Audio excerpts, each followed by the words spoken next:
সবুজের দেশ, আউল বাউলের দেশ, সুফি আউলিয়ার দেশ বাংলাদেশ।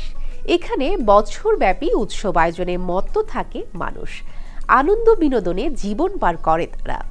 তাই তো বলা হয় 12 মাসে 13 পার্বণের বাংলাদেশ। আমাদের এবারের পর্ব মেলা পার্বণ।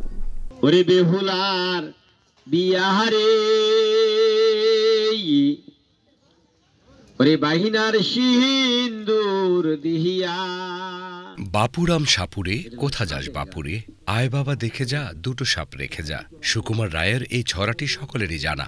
একসময় সাপের ঝাঁপি নিয়ে নিত্য আসা যাওয়া ছিল সাপুরেদের।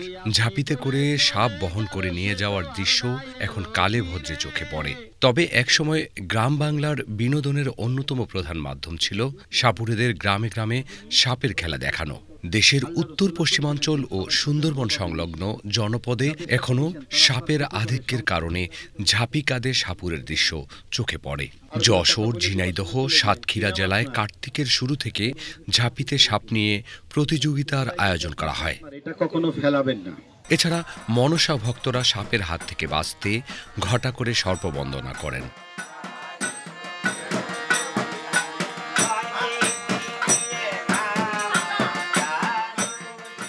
বিশেষ করে সুন্দরবন সংলগ্ন অঞ্চলে বসবাসরত মুন্ডা জাতিগোষ্ঠী প্রাচীন নিয়মে ঝাপান গানের আয়োজন করেন, যাকে তারা বলেন ঝাপান উৎসব।